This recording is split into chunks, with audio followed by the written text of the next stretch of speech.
मैं doctor Neeraj Kumar Jangid, general laparoscopic and laser surgeon, Arogya orthopaedic and multi speciality hospital में कार्यरत हूँ। मैं doctor Kailash Agarwal, MBBS family medicine, specialist in diabetes hypertension. नमस्कार, आज अपने शुरू करते हैं एक सीरीज।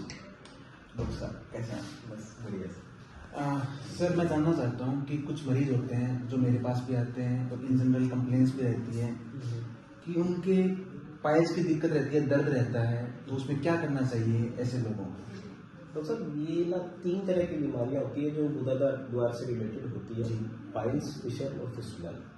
ज़्यादातर जो पेशेंट है वो संकोच के मारे जल्दी से दिखाते नहीं हैं, तो सीधा मेडिकल से या किसी के कहने पे दवाइयाँ यूज़ करते रहते हैं। तीनों बीमारियों का ट्रीटमेंट अलग अलग होता है, तीनों के लक्षण अलग अलग होते हैं। तो उन लक्षणों को कैसे पहचाना है?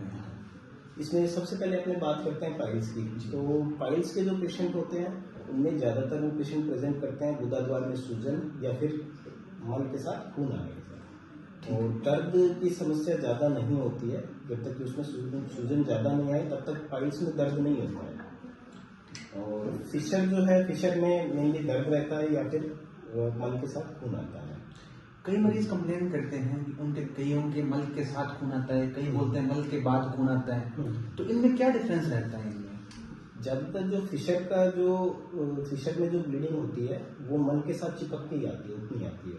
और जो पाइल्स के मरीज होते हैं उसमें मल त्याग करने के बाद बूंद बूंद करके या पिचकारी की तरह खून निकलता है। तो इसका समाधान कैसे करें? समाधान इन सब बीमारियों का सबसे पहले तो एक सर्जन से मिलना होता है। सर्जन उसको एग्जामिन करके, चेक करके, प्रोक्टोस्कोपी करके उसको डायग्नोज करता है। उसके बाद उसका तीनों बीमारियों का अलग अलग ट्रीटमेंट होता है।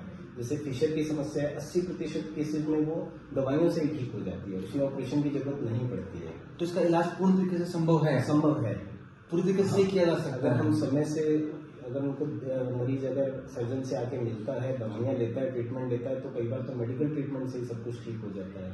और एडवांस स्टेज में फिर अपने को सर्जरी की तरफ जाना पड़ता है। तो जो मरीज जो ठीक हो चुके हैं उनको किस किस चीज़ का ध्यान रखना चाहिए? सबसे पहले तो खान पान का। जी, आजकल जो अपनी लाइफस्टाइल है, जो फास्ट फूड, ये सब अपने जंक फूड ज़्यादा खाते हैं, ये सब अपने को छोड़ना चाहिए। दूसरा, हाई फाइबर डाइट लेनी चाहिए। कुछ लोग बोलते हैं कि मॉर्निंग में एम्प्टी स्टमक गर्म पानी लेना चाहिए, ठंडा पानी लेना चाहिए, इसके लिए क्या एडवाइस देना चाहोगे आप?